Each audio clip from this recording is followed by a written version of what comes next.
Ramana, commissioner வண்டி அடிச்சு தூக்குறதுக்கு இந்த ஸ்பீடு பத்தாது, 150 தாண்டணும். அப்பதான் வண்டி நல்லா அப்பள மாதிரி நொறுங்கும்.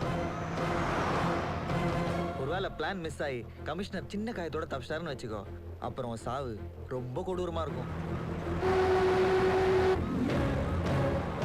ஸ்பீடு ஏத்திட்டியா? நல்லா கான்சென்ட்ரேட் பண்றோம்னா. கம் ஆன், போ. நான் பாடுறோம்னா கண்டிப்பா நீ பிரேக் போடுவ. புரியல? நீ அடிச்சு தூக்க போற கார்ல கமிஷனர் பக்கத்துல நீ ஆசையா வளர்த்திய அந்த பையன், அவன் பேர் என்ன? பிரவீன்.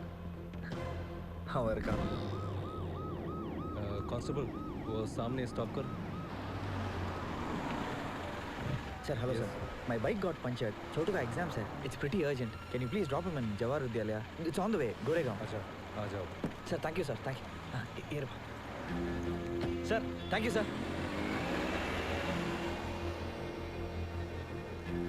தமிழண்டா ரமணா, ஸ்பீடை ஏத்து.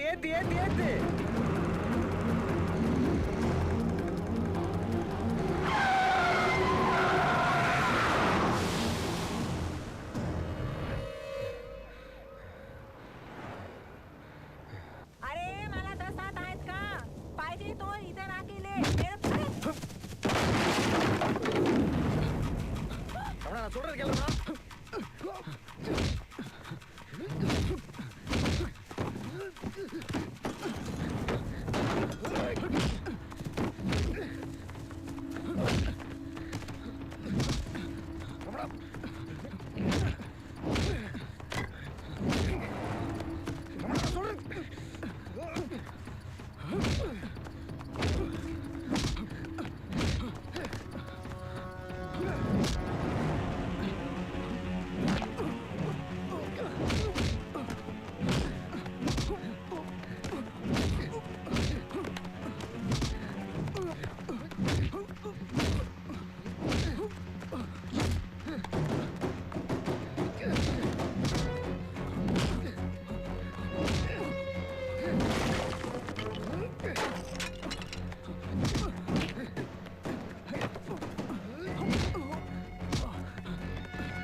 தப்பு பண்ணிட்டீங்களே. என்னடா தப்பு பண்ண? 10 வயசுல ஊருட்டு வந்தேன், என்னை எவனும் காப்பாத்தல. இதோ இந்த ஜனங்க தான் எனக்கு ஒரு வேளை சோறு போட்டாங்க. தனியால போராடி வந்திருக்கேன். ரமணானா பயம், ரமணானா பவர். அப்படி இருந்த என்ன ஒரு பொண்ணுக்கு தனியாளாக்கிட்டான்டா. இவன் செத்த என்ன பொழைச்ச என்ன? இல்லைண்ணே, அவன் நல்லவனே, உங்களை விட என்னை விட ரொம்ப நல்லவனே. என்னடா கருமாந்திரம் பிடிச்ச காதல்? ஏதோ ஒரு பொண்ணை பார்க்குறீங்க, அப்புறம் அவள் தான் என் வாழ்க்கைன்னு அவளை பிடிச்சி தொங்குறீங்க. ஏன் அந்த பொண்ணு இல்லாமல் உன்னால் உயிர் வாழ முடியாதா? அவள் இல்லைனா இன்னொருத்தி. சின்ன வயசுரா, இன்னும் வாழ்க்கை இருக்கு. ஒரு பொண்ணுக்காக உயிரை விட்டுறாதரா. இந்த பார், நீ நினைக்கிற மாதிரி எதுவும் இல்லை. மும்பைக்கு எதுக்கு வந்தேன் தெரியுமா? 10 வயசில் ஓடி போன ரமணா எங்கள் எல்லாரையும் மறந்துட்டான். ஆனால் நாங்கள் யாரும் அவனை மறக்கல. அவன் இன்னைக்கு வந்துடுவான்னு எங்கள் அப்பா அம்மா அண்ணா அவனுக்காக காத்துட்ருந்தோம். அவனை தேடி கண்டுபிடிக்கிறதுக்காக எவ்வளோ முயற்சி பண்ணோம். ஆனால் அவனை பற்றி எந்த தகவலும் இல்லை. அந்த சமயத்தில் தான் இந்தியா டுடேல ரமணா பற்றி ஒரு ஆர்டிக்கல் வந்துச்சு. அதில் அவனை பற்றி எல்லா டீட்டெயில்ஸும் இருந்துச்சு. ரமணா எங்கேயோ நல்ல விதமாக வாழ்ந்துட்டுருக்கான்னு நினச்சேன். ஆனால் போலீஸ் குறி வச்சிருக்கிற இவ்வளோ பெரிய கிரிமினலாக மாறி இருப்பான்னு நான் நினச்சி கூட பார்க்கல. ரமணா இப்படி ஆனதுக்கு சின்ன வயசில் நானும் ஒரு காரணமாக இருந்துட்டேன்னு ஒரு குற்ற உணர்ச்சி இருந்துக்கிட்டே இருந்துச்சு. அவனை பார்க்கறதுக்காக மும்பை வந்தேன். அவனை எங்கே எப்படி பார்த்தேன்னு தெரியுமா? கோவர்தன்!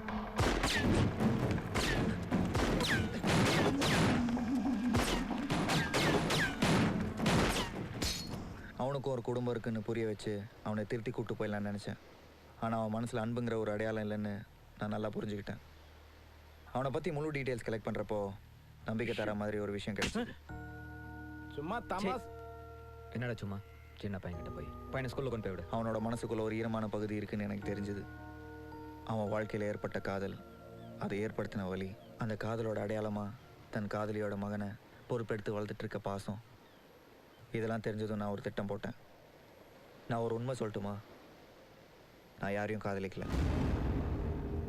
நிஜத்தில் அஞ்சனான்னு ஒரு பொண்ணே இல்லை. ரமணா கிட்ட சொன்ன காதல் கதை அத்தனையும் போய். என்னடா சொல்கிற? ஆமாம், அதெல்லாம் என்னோட கற்பனை கதை. லவ்வில் தோத்தவன் அடுத்தவன் லவ்வில் தோக்கணும்னு நினைக்க மாட்டான். ஏன்னா அவனுக்கு அந்த வலி தெரியும். அதனால தான் எனக்கு காதலில் பிரச்சனைன்னு சொல்லி நான் அவனை சந்தித்தேன். நான் சொன்ன மொதல் போய் அதுதான். அந்த துப்பாக்கி சூட்டு சம்பவத்தில் நிஜமாக இருந்து போன ஒருத்தரை என் கற்பனை காதலியோட அப்பாவாக்கிட்டேன். அந்த அப்பாவுக்கு முன்னாடி கதறி அழுதுட்டு இருந்த முகம் தெரியாத பொண்ணை என் கற்பனை காதலி ஆக்கிட்டேன். அஞ்சனாவை முத பார்த்ததுலேருந்து அவகிட்ட சண்டை போட்ட வரைக்கும் எல்லா சம்பவத்தையும் ரமணாவை நிகழ வைக்கணும்னு அப்பப்போ யோசிச்சு என் கண்ணெதிர்க்க இருந்த எல்லா பொருளையும் என் கதைக்காக யூஸ் பண்ணிக்கிட்டேன். அவள் எனக்குன்னு பிறந்தவ. அவள் பேர் அஞ்சனா.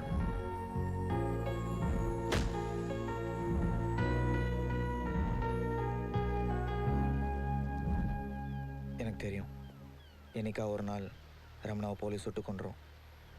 அதுக்கு முன்னாடி தான் குற்றத்தெல்லாம் ஒத்துக்கிட்டு அவன் போலீஸ்கிட்ட சரண்டரானா அவன் உயிருக்கு பாதுகாப்பாக இருக்கும். அவன் தண்டனை காலத்தெல்லாம் முடிச்சுட்டு வெளிவரப்போ ஒரு புது ரமணாவா சராசரி மனுஷனாக இருப்பான். அதுக்கு தான் இந்த போராட்டம்லாம். எனக்கு எங்கள் அண்ணன் வேணும், முழுசா வேணும்.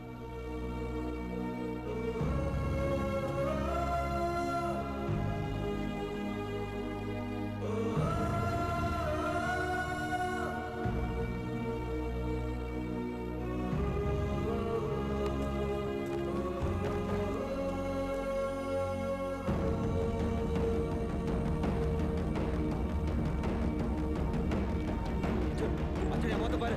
அர்ஜுன் அர்ஜுன் அர்ஜுன் பாரு. அர்ஜுன்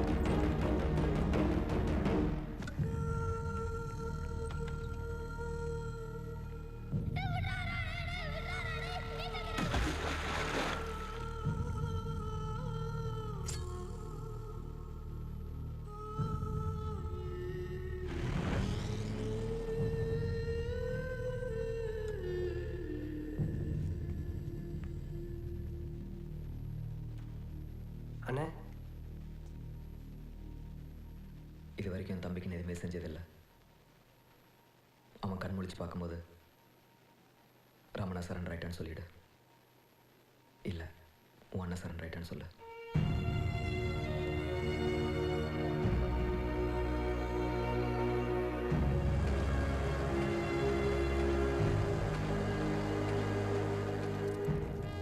ஆயுசு கெட்டி உனக்கு போச்சுக்கிட்டா போ.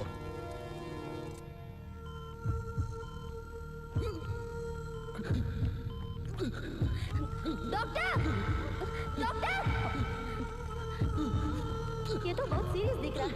चीफ डॉक्टर को बुलाओ।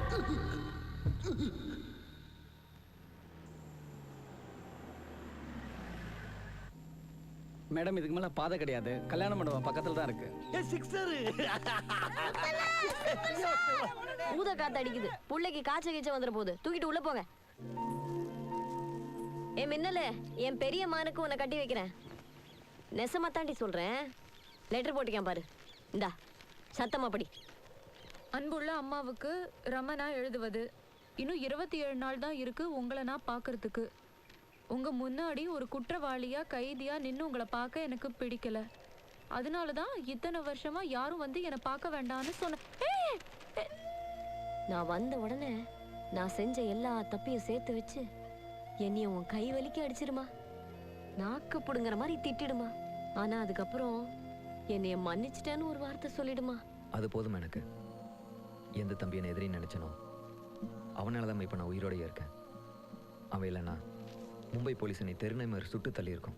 அப்பா கிட்ட சொல்லு, மூத்த மகன் வாரேன்னு. இப்படிக்கு ரமணா. ஏ செல்வி, லெட்டர்ல இருக்கிறது ஒரு வரி விடாம அப்படியே மனப்பாடம் பண்ணி ஒப்பிச்சிட்டு இருக்க. என்ன வேலை வெட்டி இல்லாதவன் நினைச்சியா? ஆளை பாரு புடி. தம்பி, இதுவரை 97 தடவை உன் அண்ணன் லெட்டர் படிச்சுட்டு அவங்க அம்மா.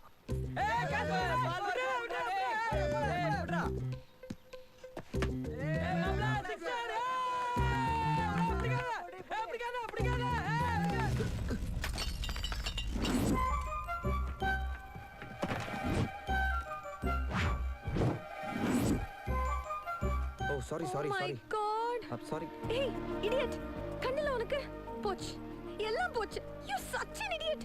என் ஃப்ரெண்ட் மேரேஜ்க்கு பார்த்து பார்த்து வாங்கிட்டு வந்த gift இப்படி பண்ணிட்டியே. பார்த்து பார்த்துனா. ஹலோ ஹலோ, டென்ஷன் ஆகாதீங்க. சரி பண்ணிடலாங்க. இங்கே இருக்குங்க கல்யாண மண்டபம். இங்கே பாருங்க, தலை மட்டும் தான் போயிருக்கு. சரி பண்ணிடலாம். நான் ஒட்டி கொண்டு வந்துடுறேங்க. நீங்கள் போயிட்டே இருங்க, நான் வந்துடுறேன். ஓகே.